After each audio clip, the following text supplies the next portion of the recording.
Welcome to Faith in 5, a weekly video devotional designed to discuss practical spiritual concepts in 5 minutes or less.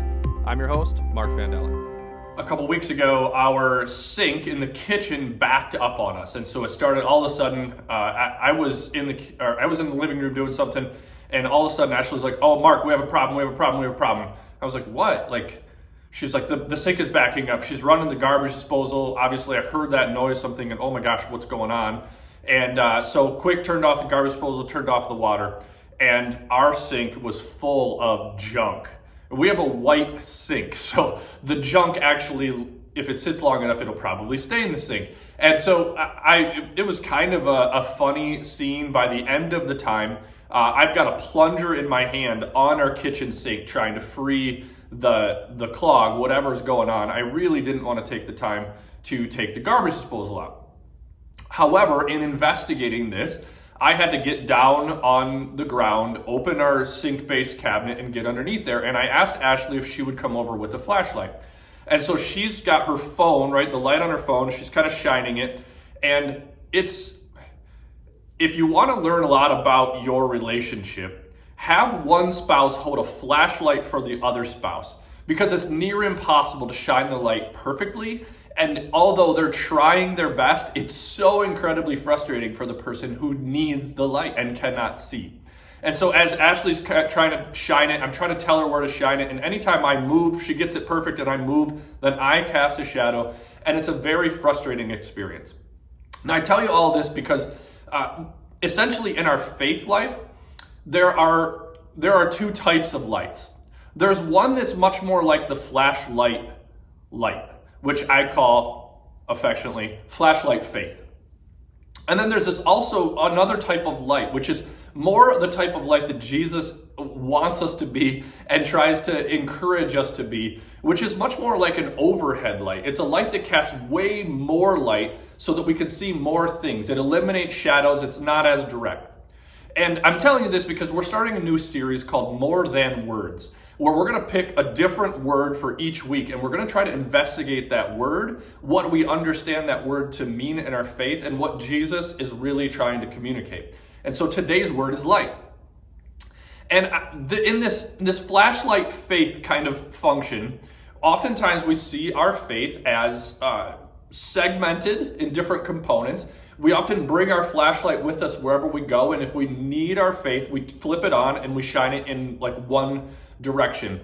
And unfortunately, that makes us very focused on individual things instead of seeing the whole thing. The other thing that we often do with flashlight faith is we also, just like my experience with Ashley while I'm under the sink, is I tried to make eye contact with her at one point, and the flashlight is right in my face. So oftentimes when we see this light of the world concept, it's like a flashlight in somebody's face, and it's blinding and it's frustrating, and it doesn't help them see or experience a more accurate picture of God. This word started really resonating with me. I read a quote from Richard Rohr. He says, "Light is not something that you directly see. Light is rather something by which we see all other things."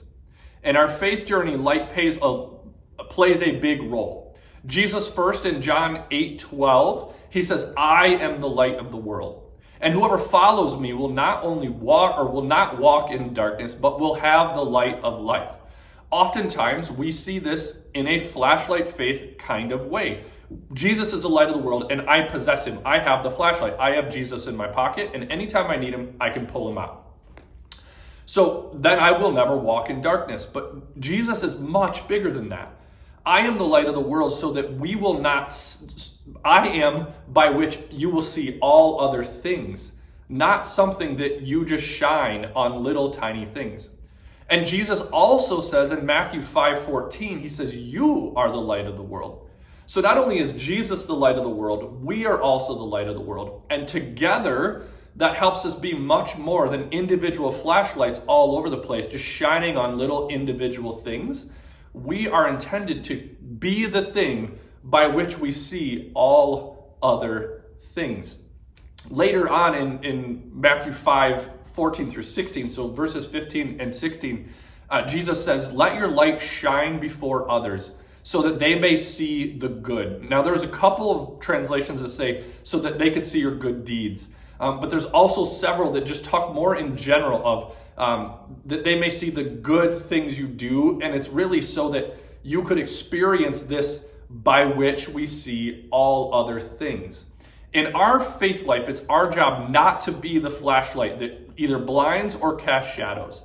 It's our job. God is saying, I want you to be this thing that would help other people, that you would illuminate everything around you and all the people around you so that they would see a more accurate picture of me, that they would be able to see things through my lens, not so that they see that they're blinded by it or that they feel left out and cast out in the shadows.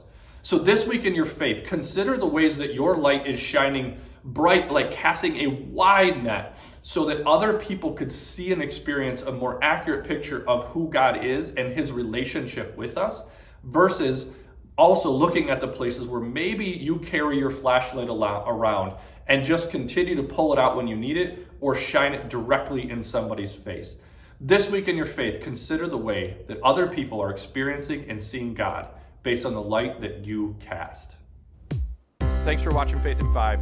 If you like what you see, please like and share. If you're interested in making a donation to our ministry, please click the link below.